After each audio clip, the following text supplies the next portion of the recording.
solo 6 meses hemos hecho lo que otros gobiernos no lograron hacer en años, a pesar del déficit fiscal que encontramos al asumir el gobierno. Sin embargo, no es momento de excusas, sino de encontrar soluciones. Yo creo que difiere muchísimo de lo que estamos viviendo en el país. La inseguridad continúa habiendo asesinatos, secuestros en todo el país. La falta de empleo igual. El reciente informe a la Nación presentado por el presidente Daniel Noboa ha generado diversas reacciones entre analistas políticos y también constitucionalistas. Pero claramente lo que sí se puede ver es que hay un esfuerzo por modernizar la comunicación política o los instrumentos que de alguna manera la configuran. Y eso podría pretender reflejar la idea sobre la personalidad del presidente y su deseo de proyectar una imagen fresca y renovada del país, a pesar de las críticas por sus alianzas con actores políticos tradicionales. Aunque el uso de videos puede interpretarse como una forma de hacer el informe más accesible y atractivo, también puede ser visto como una herramienta de propaganda. Ya lo dijo Martín Torres, analista político, que había indicado que los videos no solo informan sobre las acciones del gobierno, sino que también servían para realzar la figura del presidente justamente en un contexto preelectoral. Y a partir de eso habría que decir un par de cosas, porque este balance entre informar y promocionar es común en política. Esto no es algo que haya que adjudicarle a este gobierno necesariamente, especialmente cuando se aproxima un periodo de campaña electoral. De hecho, desde la visión de la comunicación política, no aprovecharlo podría verse incluso como un error. Ahora bien, el informe a la Nación también dejó ver la calidad de la oposición. Una oposición silente y que cede protocolariamente en casi todo. El discurso en un contexto más amplio, incluyendo los eventos antes y después del mismo, las ausencias y presencias de ciertos actores políticos, como la de la bancada correísta, autoridades locales, reflejan también esas tensiones y a la vez esas contradicciones dentro del correísmo. Noboa, por ejemplo, aprovechó esas dinámicas para subrayar y acentuar esa capacidad de gobernar y negociar, incluso con la aprobación de leyes con votos correístas. Es decir, estuvieron, pero no estuvieron en el informe. El presidente de la República vino a la Asamblea Nacional a una sesión solemne a presentarnos videos, no a dar lo que dice la Constitución, a cumplir con lo que dice la Constitución y la ley. Nosotros vemos con mucha preocupación datos que no cuadran con la realidad. Los datos de empleo, por ejemplo. El desempleo está creciente en el país. Tampoco es ético que desde el gobierno se esté promoviendo esta idea de que, por ejemplo, el problema de la inseguridad está cerca de acabarse, de que la guerra contra el crimen organizado está cerca de acabarse, porque no está cerca, porque es un proceso que va a tomar mucho tiempo y que si los resultados siguen siendo como lo son hoy en día, eso les va a pesar y les va a pesar mucho. Hoy conversamos con Rebeca Morla. Ella es politóloga y máster en comunicación política, cuya especialidad imparte como docente en la Universidad Espíritu Santo, mejor conocida como la UES. Con ella conversaremos sobre los detalles que subyacen del informe a la Nación del presidente Noboa, pero además, cuán importante es esta herramienta para fortalecer la legitimidad de la democracia. Disculpen la incredulidad en Guayaquil, desde los estudios de radio RTP 96.5. Soy Pamela León Andrioli y hoy es viernes 7 de junio.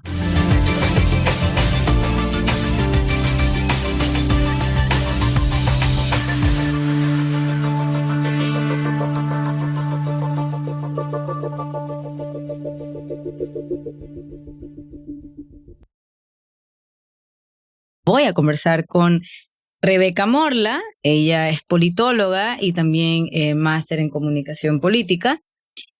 Vamos a hablar justamente de uno de los, digamos, de los dispositivos de comunicación política más visibles, que es el clásico informe a la Nación.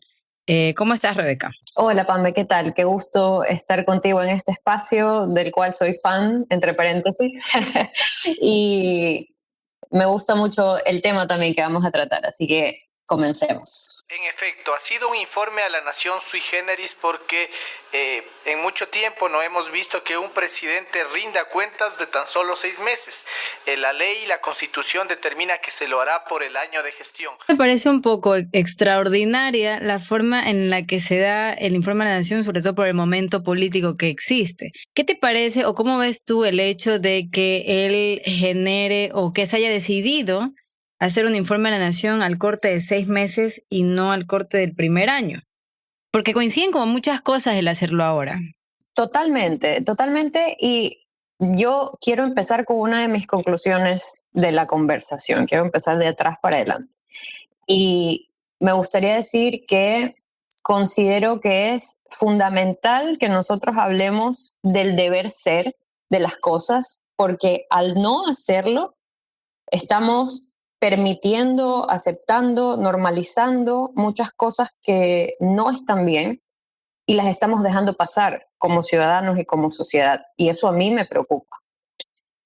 Dicho esto, creo que tienes mucha razón en decir que el haber escogido dar este informe a la nación de la forma en que se lo dio también dice mucho. Claramente ya sabíamos que es pues presidente candidato, sabemos que tenemos un proceso electoral. Acabamos de salir de uno y empezamos otro, ¿no?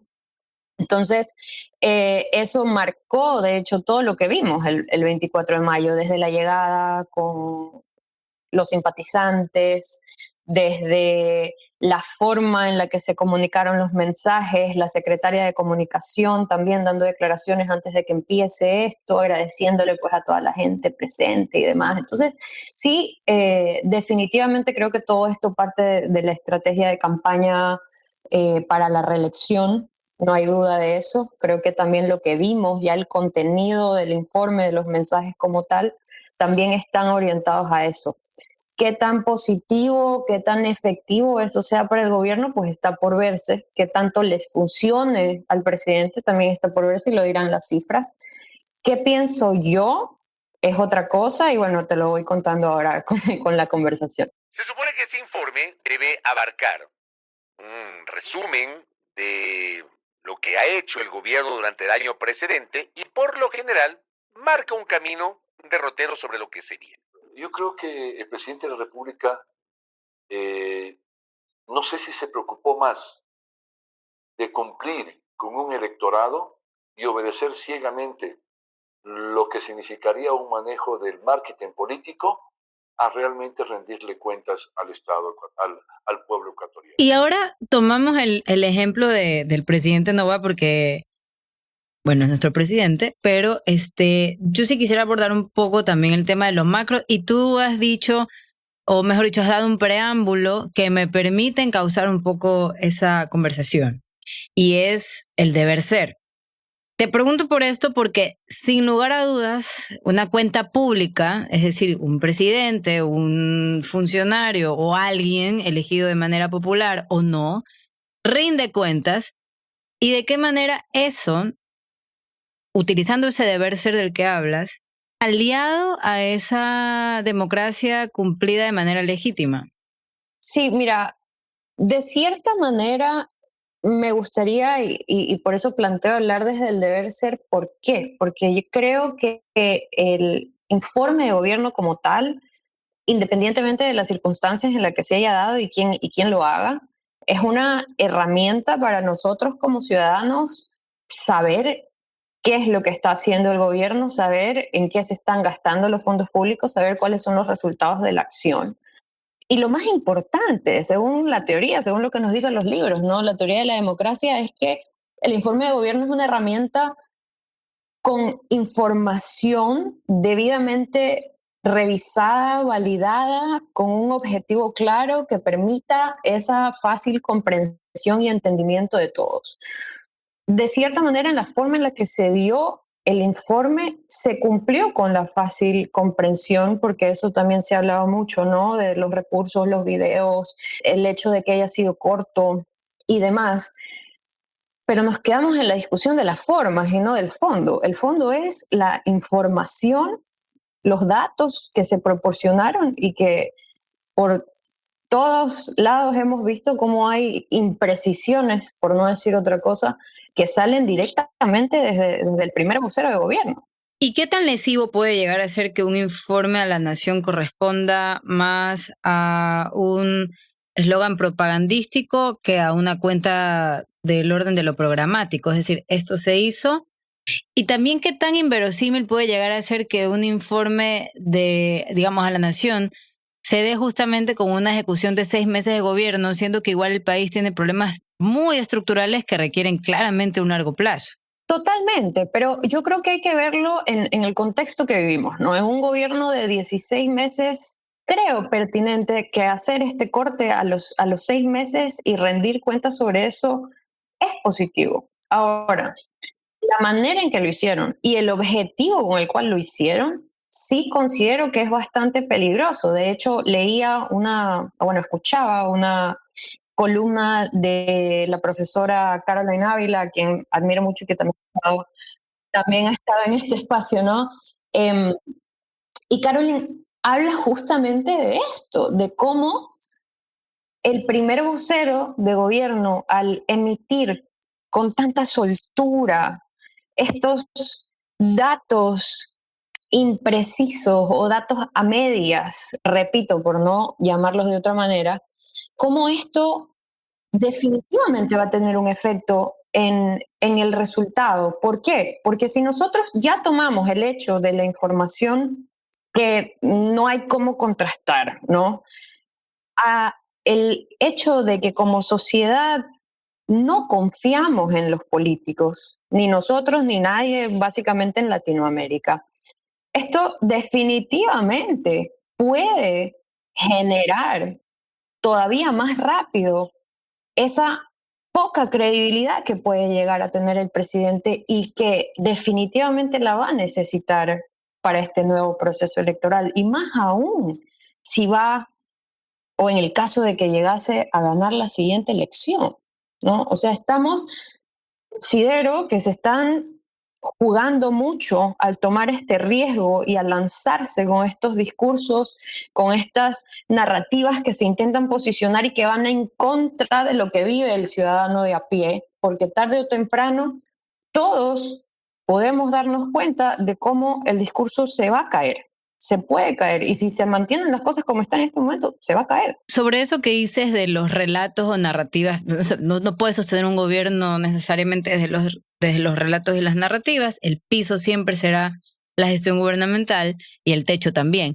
Y en ese sentido te pregunto, ¿de qué forma podríamos decir que la manera en la que se están manejando, y no solamente aquí en Ecuador, sino que también siento que a nivel regional este tipo de de elementos se están transformando más en dispositivos de comunicación política, más que responder a algo necesariamente vinculado a esta transparencia en la gestión del gobierno tal y cual?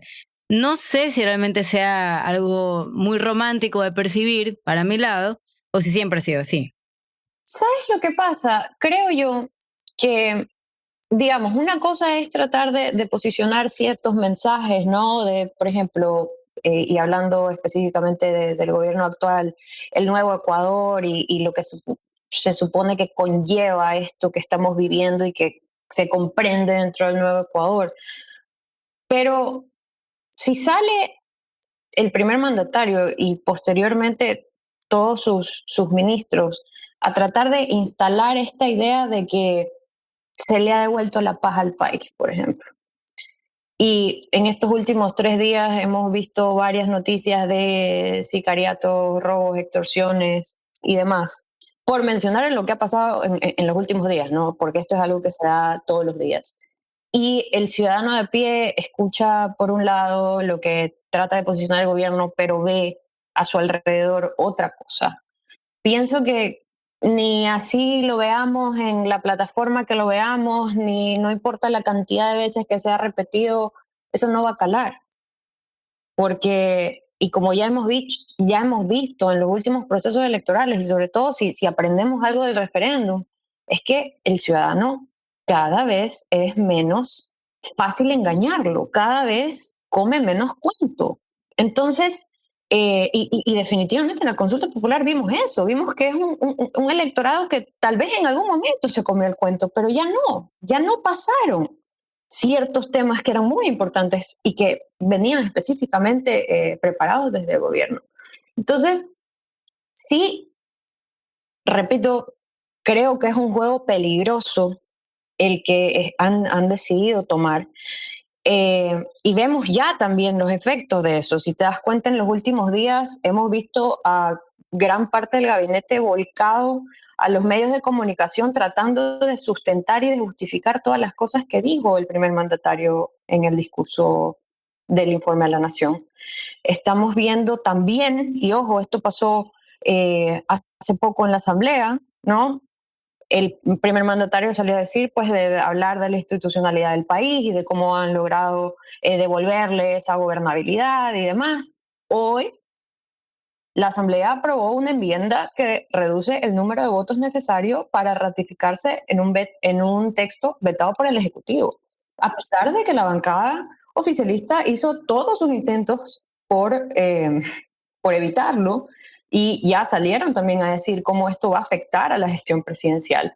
Entonces, están cambiando las cosas muy rápido, está cambiando la forma del juego muy rápido, y hay que ver si este camino comunicacional que han decidido posicionar desde el gobierno les va a funcionar de aquí hasta la campaña, por ejemplo. Rebeca, y tú como politóloga, ¿cuál debería ser realmente la forma más legítima o moralmente respetuosa de llevar un informe a la Nación? Y no me refiero a datos de forma, así como que duró 27 minutos el discurso de Noboa, utilizó 4 videos y se fortalece la percepción de propaganda. Más allá de eso, ¿qué debería contemplar una cuenta pública para que se pueda validar digamos,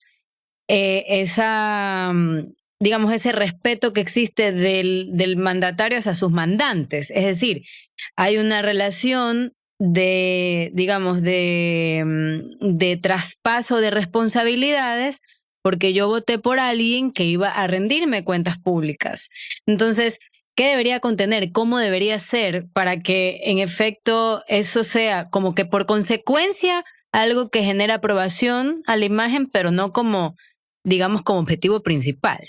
Yo creo, y particularmente por haciendo el análisis de lo que vimos este 24 de mayo, primero que nada, la claridad que debió haber aportado el informe era en función hacia dónde vamos, hacia qué va a pasar en los próximos 6 meses, cuáles son los objetivos que se van a cumplir de aquí a 6 meses, porque hay muy pocas cosas tangibles que podamos decir, ok, estos son los resultados que te presento. Y ojo, gran parte del discurso se fundamentó en demostrar qué es el nuevo Ecuador, en qué consiste este nuevo Ecuador y cuáles son esos méritos que tiene el gobierno y que, ojo, definitivamente los tiene, porque nadie puede cuestionar el hecho de que sí, han tenido la decisión de trabajar en el tema de la seguridad y demás, pero de eso a los resultados concretos,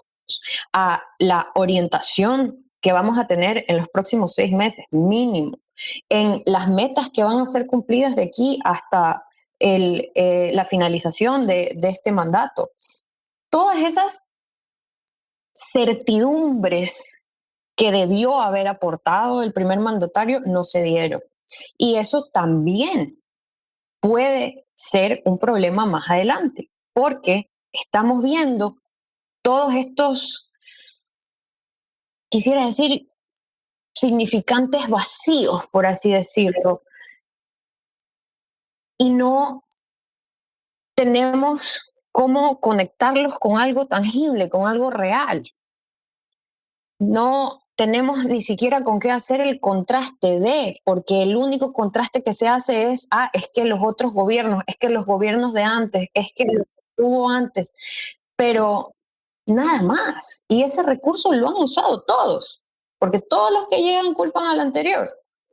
Entonces, en ese sentido, choca el concepto del nuevo Ecuador con esas viejas prácticas que dicen no tener, pero las están mostrando, ¿no? Y ojo, hay otra precisión también que me parece importante y es, este gobierno se jacta de no ser político, por así decirlo, de que los actores no son los políticos de siempre y tal. Ok, ese discurso te sirve unos meses, pero ya después de ser meses de estar en el poder, eres político, no tienes cómo sacarte esa etiqueta de político, porque lo que estás haciendo es administrar el país, ¿sí? Entonces, ya esto de estas nuevas figuras refrescantes y tal, eso se acaba, se está acabando ya. Entonces, si no se le da más fuerza, más contundencia desde el lado de las acciones, desde el lado de la gestión, desde el lado de los resultados, desde el lado de la funcionalidad del Estado y lo que el ciudadano a pie recibe del Estado,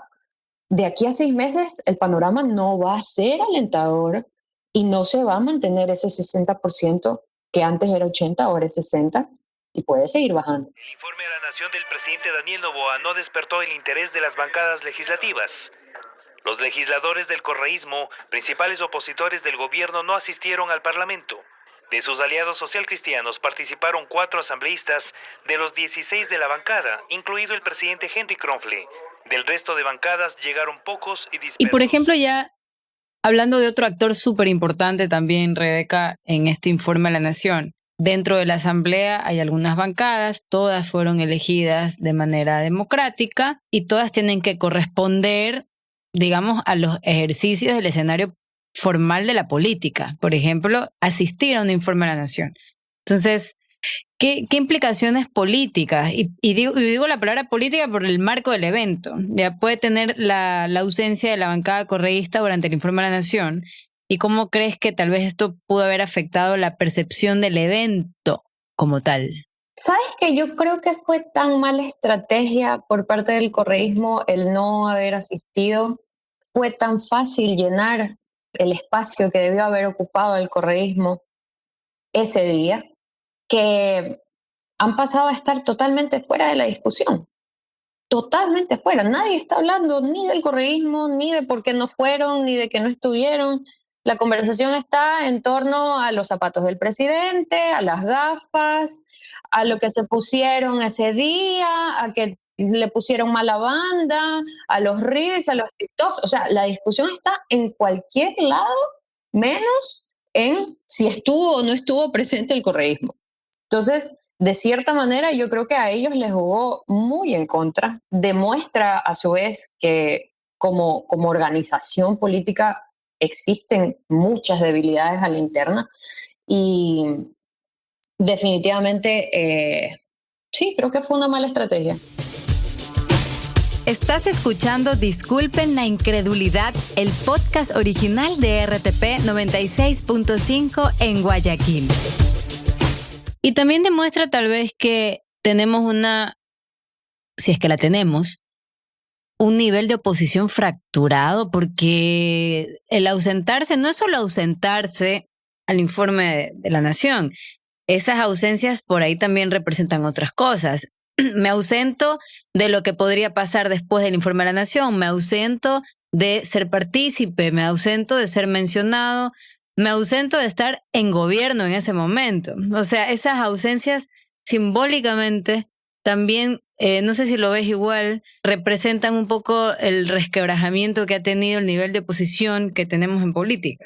Es que justo por eso te decía, al no haber asistido, no solamente no estuvieron en la discusión de ese día, no han estado en el post, en lo absoluto. O sea, están completamente invisibilizados en lo que ha sido el informe de la Nación y todas las críticas que pudieron haberle hecho al informe posteriormente.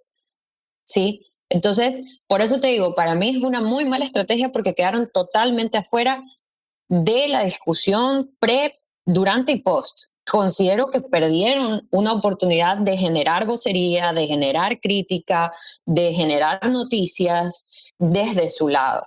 Y definitivamente, pues, también eso les costará más adelante. Igual hubo algunas asistencias, entiendo que autoridades locales, sí, unas pocas, como la prefecta Pavón, contrasta tal vez con la ausencia de la bancada correísta, o es irrisorio lo que pueden representar.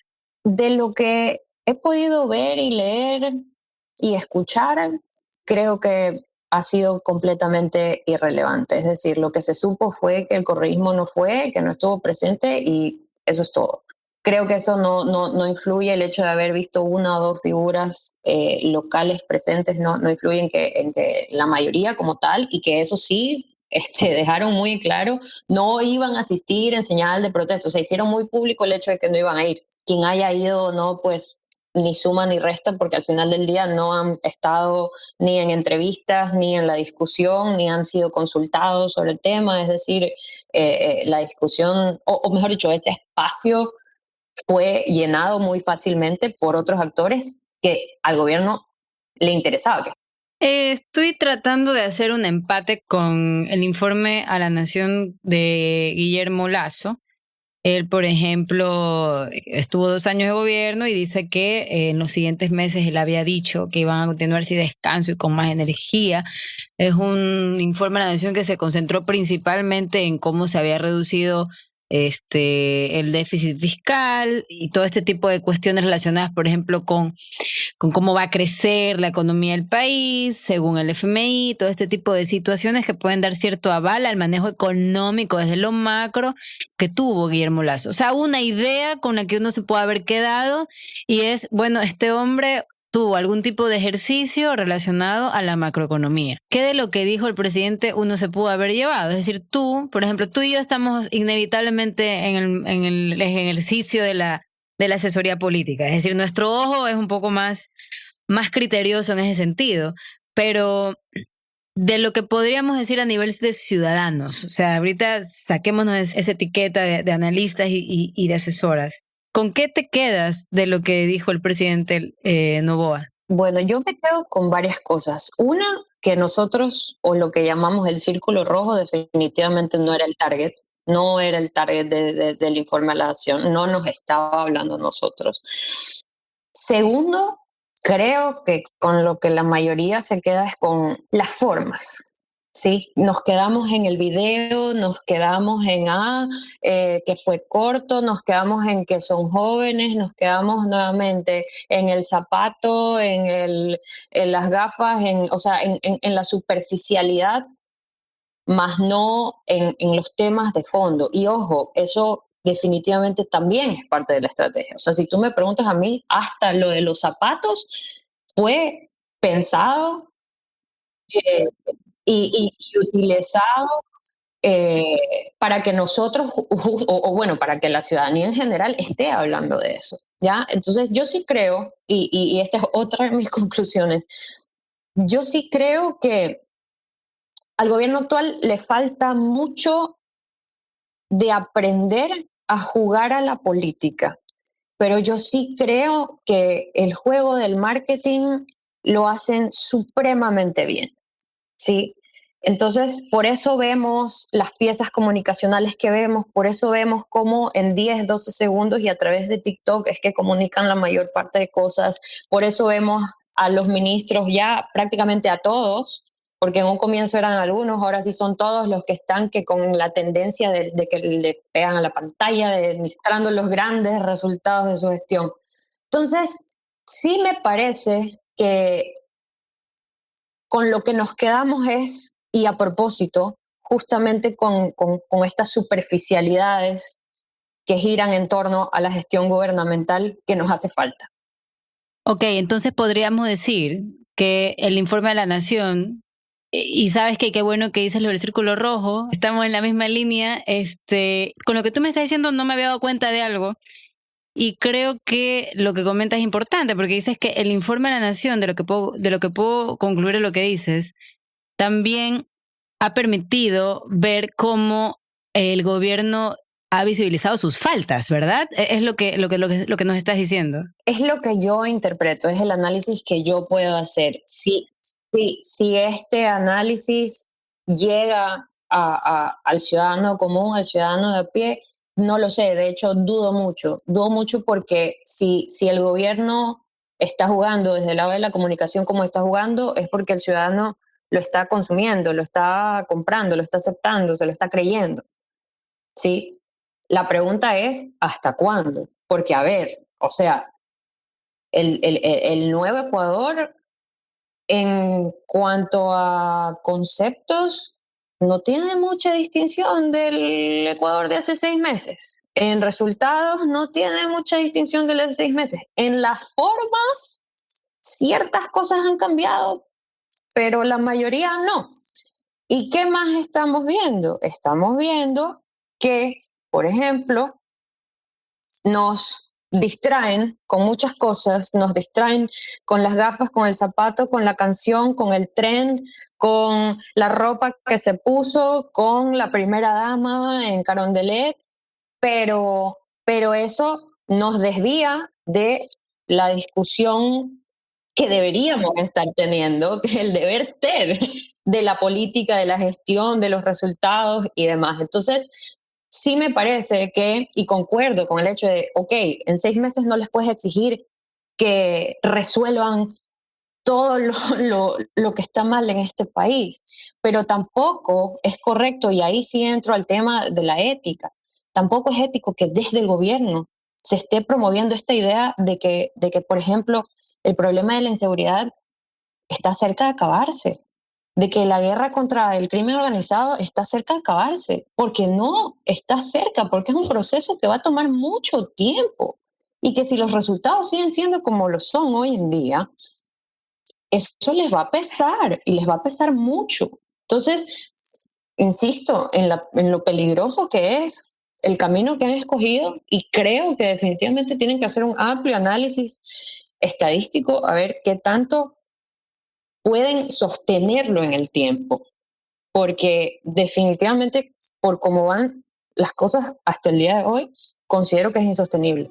¿Y qué tan peligroso, ya que usas esa palabra, puede ser que se afirmen ese tipo de escenarios propagandeables como le hemos ganado la guerra a la delincuencia organizada o se la estamos ganando? Inclusive el progresivo es lacerante.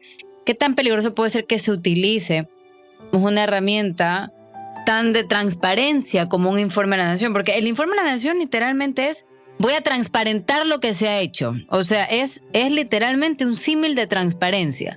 ¿Qué pasa cuando, digamos, reviertes eso y es una antítesis de transparencia? O sea, ¿qué está diciendo un gobierno cuando utiliza una herramienta como esta que pretende transparentar para hacer todo lo contrario?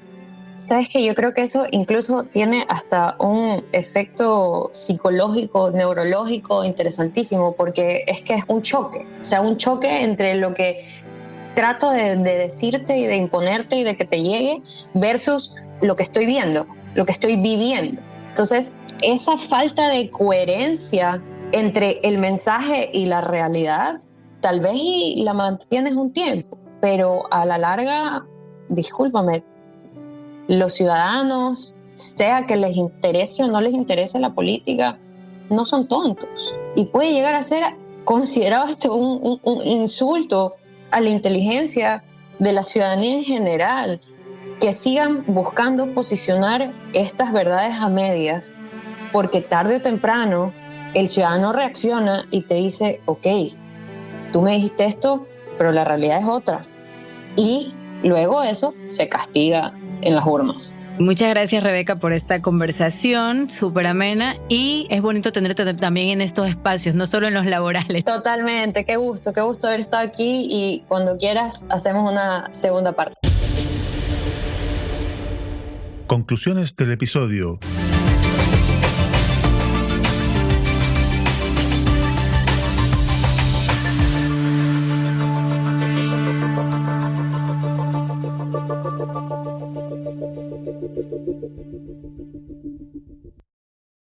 Luego de lo conversado, lo que sí podemos interpretar casi de manera consensuada es que hay una ausencia de una agenda futura. Esto también lo conversamos con un anterior invitado a este podcast, con Jacobo García, que coincidía con lo mismo. Una crítica importante es la falta de una visión clara hacia ese futuro del cual estamos hablando. Y es importante mencionar los logros y comparar con gobiernos anteriores. También es crucial delinear un plan de acción futura, esta ausencia puede generar claramente incertidumbre sobre las próximas políticas y acciones del gobierno central. Algo que también dejó sobre la mesa el informe de la Nación es la calidad en la veracidad de los datos presentados, puesto que finalmente la verificación de datos por Ecuador Chequea o Lupa Media SC revelaron justamente estas discrepancias en las cifras presentadas por Noboa. Declaraciones, por ejemplo, sobre el empleo juvenil y la reducción de muertes violentas fueron calificadas como engañosas o falsas, que cuestiona pues la credibilidad del informe y la transparencia del gobierno. Y ya vimos como un informe a la Nación, cuyo objetivo principal es transparentar la cuenta pública del Estado. Pero cuando esta cuenta pública se sostiene en datos que no son precisos, pues parece que se desdibuja el real o el leitmotiv de un informe a la Nación.